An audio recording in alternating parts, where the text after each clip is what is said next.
Stroke risk estimation, not prediction, using topology part 2, number 1536, VPT 089, February 15, 2026, Gerald C. EclaireMD Foundation, category stroke.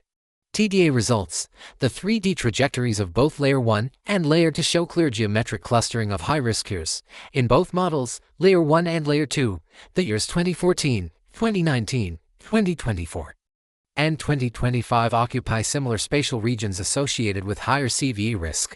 This indicates that despite the different physiological definitions of the axes, the system moves into a comparable structural state during these years. This topological observation can also be seen in the stress-strain diagrams derived from the VMT. Viscoplastic energy results. The trajectory between low-risk and high-risk years is continuous. This confirms that CVE risk is not a sudden event but the result of a long process of energy accumulation and structural deformation. The movement of the yearly points forms a dynamic path, which is consistent with the concept of disease as a time-dependent process. The 2D radar charts provide a second and independent confirmation of the same pattern. The solid polygons representing the high-risk years are consistently larger and expanded outward, while the dotted polygons representing the low-risk years remain contracted. This demonstrates that the difference between high-risk and low-risk states is not caused by a single variable but by the combined deformation of multiple factors. Layer 1 shows that the high-risk years are associated with the combined effect of glucose and vascular load. Layer 2 shows that same high-risk years correspond to the combined effect of aging, baseline vulnerability, and trigger sensitivity. Although the physiological interpretations are different, the geometric pattern is the same.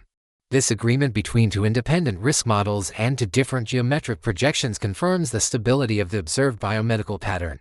Conclusions. The TDA geometrical results reach the same structural energy conclusions as the VMT analysis. High CVE risk years form a consistent geometric cluster in both Layer 1 and Layer 2. Low risk years form a separate and more compact cluster. The system transitions between these two states along a continuous time-dependent trajectory, a behavior that closely resembles the stress-strain relationship in the VMT model. This demonstrates that stroke risk is a dynamic process of energy accumulation and structural deformation rather than a random event or an isolated abnormal laboratory value. The disease process behaves like a mechanical system approaching instability, where long-term load and time-dependent adaptation gradually reduce the safety margin. The agreement between VMT and TDA is important. These two methods come from completely different academic foundations. VMT is based on viscoplastic energy and stress-strain relationships of physics and engineering, while TDA is based on mathematics and geometric topology. When both methods produce the same pattern, the conclusion becomes much more robust. From a medical perspective, this means that high-risk states can be recognized as geometric deformation of the system long before catastrophic failure occurs. This provides a practical opportunity for early intervention through a reduction of metabolic load and improvement of lifestyle factors. This study is therefore not only a demonstration of math-physics methods, it is an example of pattern recognition in medicine. By transforming numerical data into spatial structure and time-dependent trajectory, the hidden order of disease progression becomes visible and clinically meaningful. Special note regarding TDA and VMT. The geometric clusters and longitudinal trajectories identified by TDA represent the spatial form of the same energy accumulation and structural deformation that were previously quantified by the VMT viscoplastic stress-strain analysis. Both methods therefore describe the same underlying disease dynamics, but from two different academic perspectives. The results obtained from VMT and TDA are highly consistent in overall pattern and system behavior. Both approaches identify the same high-risk and low-risk years and display a similar time-dependent trajectory of disease progression.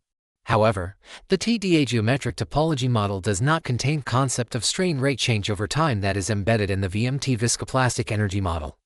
Without this explicit time-dependent mechanical component, TDA can demonstrate geometric clustering and structural deformation, but it cannot decompose the relative energy contribution from each input factor to the final CVA risk output. In contrast, VMT provides these contribution ratios through its stress-strain time relationship and therefore offers quantitative energy-based causality.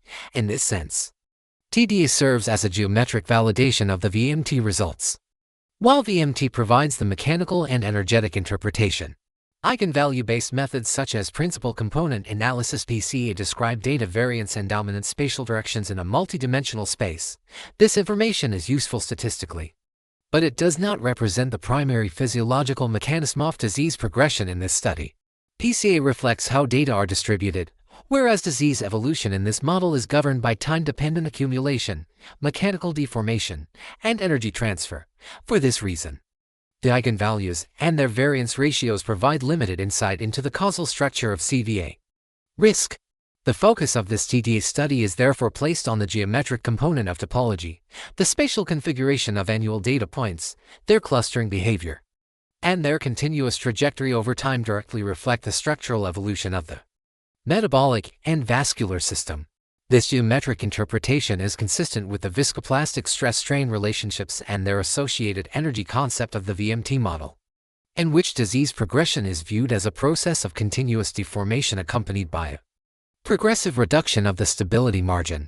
In summary, PCA offers a statistical description of variance, whereas the geometric topology used here provides a structural and dynamic description of disease progression.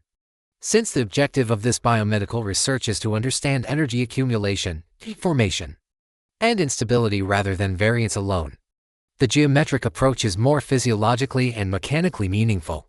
VMT provides energy-based causality in the time domain, while TDA provides geometric state validation in the space domain. Both describe the same underlying disease process from different perspectives. Disclaimer: I write this paper not for fame, but to share what I have learned so others can understand their health, prevent disease, and live longer, healthier lives. This content is provided for educational reference only and does not constitute medical advice. No doctor-patient relationship is created. You may share this summary freely, but it must not be altered, edited, or republished as your own.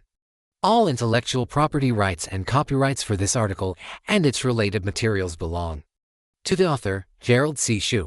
This content is provided for educational reference only and does not constitute medical advice. No doctor-patient relationship is created. You may share this summary freely, but it must not be altered, edited, or republished as your own. All intellectual property rights and copyrights for this article and its related materials belong to the author, Gerald C.